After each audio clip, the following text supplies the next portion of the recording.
դարձան, որ աշխատանքից ազատել եք, չգիտեմ, դուք հստակեցրեք անվտանգության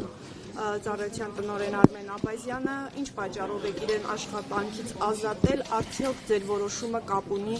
երեկվա Սամվել Կարապետյանի տանը իրականացվող Հիմա դե տեսեք դուք միկրոֆոնները ոնց եք բան, որ մի քիչ հետ տանեն։ Արդյոք ձեր որոշումը կապ ունի երեք Սամվել Կարապետյանի տանը իրականացվող գործողությունների եւ նաեւ հայ առաքելական եկեղեցու հոգեվորականների վերաբերյալ ձեր գրառումների հայտարարությունների հետ։ Արմեն Աբազյանը իմ վարչապետության օրոք ամենաերկարն է եղել ազգային անվտանգության ծառայության տնօրենի պաշտոնում եւ աշխատել է ամենաբարդ շրջանում 2020 թվականի նոյեմբերից եւ նրա պաշտոնավարման ողջ ընթացքը եղել է չափազանց բարդ եւ ես կարծում եմ, որ նա արժանացել է, որ մի քիչ հանգստանա, որովհետեւ այս 4 ավելի մի րոպե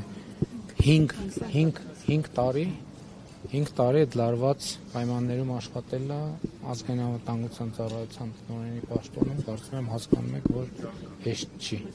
Իմ նշած հանգամանքների հետ կապ չունի։ Գիտեք, ձեր նշած հանգամանքների հետ ուղղակի կապ ունի իմ նշած հանգամանքների հետ, իսկ ընդհանրապես ազգային անվտանգության ծառայության տնօրենի աշխատանքը առնչվում է գրեթե ամեն ինչի հետ, հատկապես այն ինչ որ վերաբերվում է անվտանգությանը, այդ թվում հիբրիդային անվտանգություն։ Հրաժարվել է որևէ հանձնարարություն կատարել, պարոն վարչապետ։ Չէր կարող ազգային անվտանգության ծառայության տնօրենը հրաժարվել իմ որևէ հանձնարարություն կատարել։ Պարոն Փաշինյան, Սամվել Կարապետյանի շուրջ ընթացող իրադարձությունները ինչու սկսեց, այսպես ասենք, արշավ բռնեցին այն հայտարարությունից հետո, որ արեց Կարապետյանը եկեղեցու։ Գիտեք, սկսվեց այդ ամբողջ այդ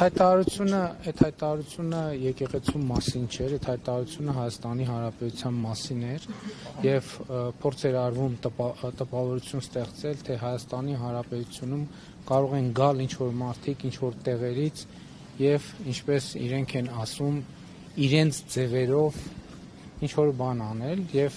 Հայաստանի Հանրապետությունը ունի արձագանքի կոնկրետ լծակներ եւ ես չեմ հանդուրժի ընդհանրապես որ որևէ մեկի լեզուն պտտվի տենց բան ասի։ Ես ընդհանրապես խորհուրդ եմ տալիս որ որևէ մեկի լեզուն չպտտվի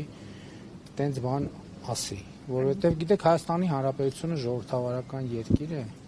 եւ Հայաստանի Հանրապետությունում յուրաքանչյուրը ունի կարծիք արտահայտելու հավաքներ անցկացնելու, քաղաքական եւ հանրային կյանքի մասնակցելու իրավունք, բայց Հայաստանի Հանրապետությանը սպառնալ որևէ մեկը չի կարող եւ ես